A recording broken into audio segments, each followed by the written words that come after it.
How's it going, everybody? PK Investing here. Don't lie, you were probably surprised to see this video in your feed.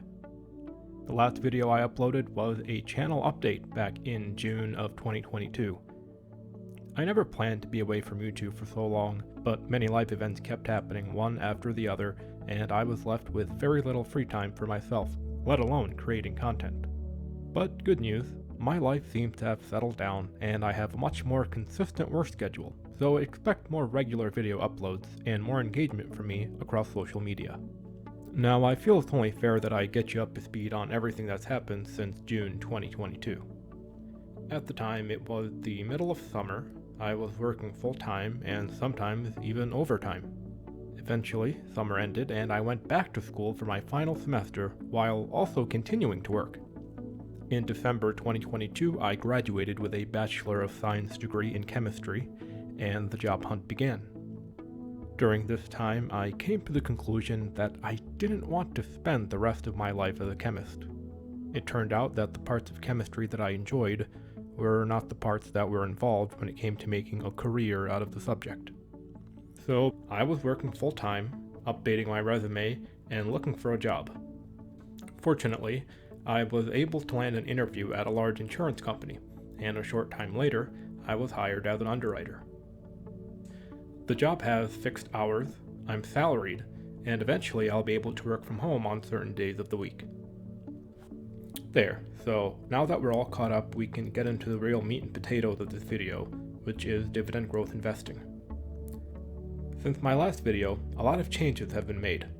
My portfolio, which at one point had more than a dozen stocks in it, has since been consolidated down to only 3 stocks. In no particular order, the 3 stocks are Johnson & Johnson, Procter & Gamble, and Microsoft. I believe that these 3 companies are each successful enough and diversified enough to provide my portfolio with stability, reliability, and sustainable dividend growth.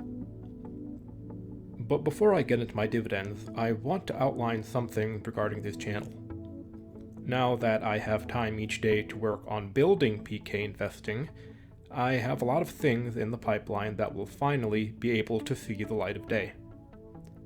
I'm talking about video ideas, product and book reviews, and even an online store. Now, I'm not guaranteeing that PK Investing is going to blow up overnight, but I can at least dedicate several hours each week to creating content and working to build this brand. In other words, I want my audience to be able to expect a new video on a more regular basis. I don't think I'm going to have a set schedule, like putting out a video every Thursday night or something. I remember doing those weekly videos, and many times I felt like I just wasn't putting out my best work. But I still did it because I wanted the channel to become monetized by YouTube, and I knew that the YouTube algorithm rewarded consistency. However, my focus has shifted. I've chosen to adopt a new strategy, one where I don't put too much emphasis on releasing videos in quick succession and making videos for the sake of making videos. Rather, I'm going to focus on producing higher quality content that's going to be more engaging and entertaining to watch. Ultimately, I want to take this channel in a more quality-focused direction rather than a quantity-focused one. Now, with that out of the way, let's talk about stocks and dividends. Without a doubt, my favorite thing about dividends is how passive they are. The only work you really have to do is submit an order to buy a stock, and then you never have to touch it again. Like clockwork, the dividend payments roll in quarter after quarter, year after year. They can be reinvested automatically, increasing each consecutive payout and getting you closer to financial independence, one dividend payment at a time. I've been extremely busy since my last upload, but so has my brokerage account. Every day, the dollars I invested go to work earning me more of themselves. The process reassures me that I don't need to extensively manage my portfolio. If I invest my money wisely, if I put a portion of my hard-earned income into good businesses, then my portfolio will manage itself. And I believe the stocks I've invested in are the cream of the crop. The first stock I'm going to cover is Microsoft. Microsoft is an infotech supergiant and a leader in this newly emerging artificial intelligence industry. I consume a lot of sci-fi media, so artificial intelligence is something that really interests me. Microsoft isn't hesitating from incorporating AI into its existing products.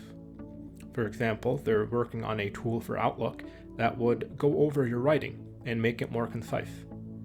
And there's plenty more AI integration with their other products, like Excel and PowerPoint. This is exciting because not only will this improve the quality of their existing products, but AI is going to result in a lot of growth for Microsoft, and I'm glad to be along for the ride. The next stock we're going to look over is Procter & Gamble. Procter & Gamble is a household name. Well, I don't know about that, but at the very least, the brands they own are all household names. Dawn, Crest, Old Spice, Pampers. These are only a few of the iconic and successful brands owned by Procter & Gamble. Now I'm going to tell you a funny story. I often align the household products I purchase with Procter & Gamble because I appreciate the quality of their products and I like supporting the businesses I own. When my girlfriend and I moved in together, she told me that while she knew I liked buying Procter & Gamble brands, she was adamant about not changing the brands she bought just because I own shares of Procter & Gamble. Well, when I found out what brands she likes, I started laughing because they were all already owned by Procter & Gamble.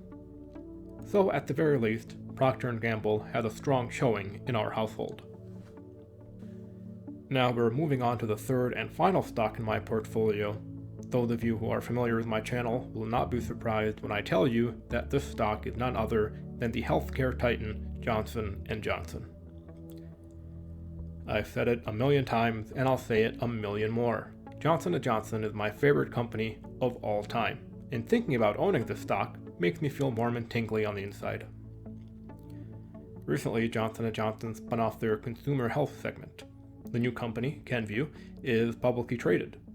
When the news was still fresh, a lot of folks asked me if I was going to exchange some of my shares of Johnson & Johnson for shares of Kenvue. Ultimately, I decided not to exchange anything and stay 100% in J&J. The reason I did that is because the consumer health segment was undoubtedly the weakest segment of Johnson & Johnson. It did provide a small yet solid foundation of reliable revenue, but that's about it. There was very little growth and little innovation. Meanwhile, the two remaining segments, which are pharmaceuticals and medical devices, are in a great position to grow and innovate. And I believe the new Johnson & Johnson is going to be very successful. With all that said, I've taken the dividends I've earned so far this year and compiled the data into a table and a graph. I used to track and display my passive income month by month, but I found that I prefer doing it quarter by quarter. The reason for that is because I can't control the months that my individual stocks pay out in each year. So in some months, I earn way more than others, and then in some months, I earn nothing at all.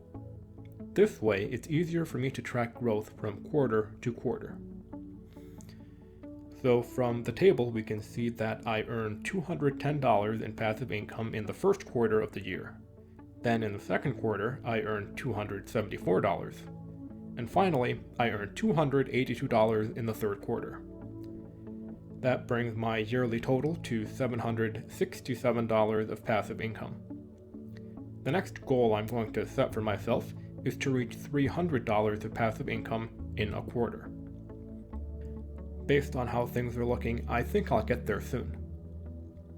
Taking the data from the table and turning it into a bar graph shows us that my passive income is trending upwards at a satisfying pace. And there we have it, folks. My return to the YouTube game. I'm grateful that I have some free time again to be able to work on making videos and interacting with folks on social media.